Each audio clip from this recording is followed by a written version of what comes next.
لبيك لا شريك لك لبيك إن الحمد والنعمة لك والملك لا شريك لك لبيك اللهم لبيك لبيك لا شريك لك لبيك إن الحمد والنعمة لك والملك. அஸ்ஸலாமு அலைக்கும் வரஹ்மத்துல்லாஹி வபரகாத்துஹ். ஹாஜிகள் 2வது வாரம் தான் இந்த அரஃபாவுடைய இடம். அரஃபானது மக்காலேருந்து 20 கிலோமீட்டர் தூரத்துலையும் மினாலேருந்து 10 கிலோமீட்டர் தூரத்துலையும் லொக்கேட் ஆகிற இடம் தான் இந்த அரஃபாவுடைய இடம். அல்லாஹ் சுப்ஹானஹு வ தஆலா இந்த உலகத்துக்கு ஆதம் அலைஹிஸ்ஸலாத்தையும் ஹவ்வா அலைஹிஸ்ஸலாத்தையும் அனுப்பின நேரம் 2 பேருமே செப்பரேட்டாக தான் இருந்தாங்க, அதாவது தனித்தனியாக தான் இருந்தாங்க. 2 பேரும் மீட் ஆகிற இடம் தான் இந்த அரஃபா என்ற இடம். அரஃபாவுடைய மீனிங் என்னென்றா அறிந்து கொள்ளுதல். ஏன்னா 2 பேரும் அறிந்து கொள்ளுதனால தான் இந்த அரஃபாவுடைய இடத்துக்கு அரஃபான்னு பேர் வந்துச்சு. நாங்கள் பார்த்தோம், நீங்கள் பார்த்தோம்டா ஜபலுர் ரஹ்மான் ஒரு பெரிய மலை வண்டிக்கு, அந்த மலையோட ஹைட் வந்து 300 மீட்டர்ஸ்.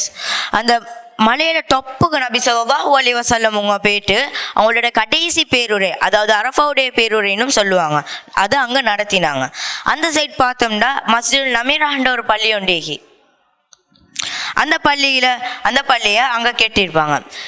துல்ஹஜ் மாதம் 9வது தேதி ஹாஜிகள் மினாலேருந்து சுபஹ் தொழுதுட்டு சன்ரைஸ் ஆக போல் அங்கேருந்து வெளியாகி இந்த அரஃபான்ற இடத்துக்கு வருவாங்க.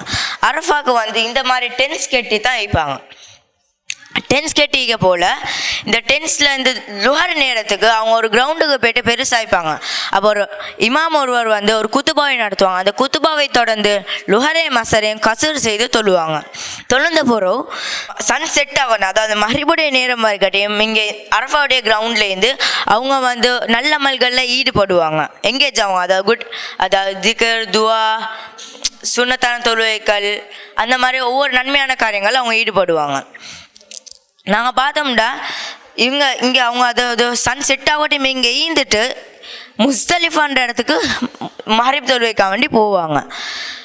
நபி ஸல்லல்லாஹு அலைஹி வஸல்லம் அவங்க இந்த அரஃபாவுடைய விஷயத்தை எவ்வளோ சீரியஸாக எடுத்துக்கிறாங்கண்டா ஹதீஸில் 3 தடவை சொல்லுவாங்க, அல் ஹஜ்ஜு அரஃபா, அல் ஹஜ்ஜு அரஃபா, அல் ஹஜ்ஜு அரஃபா.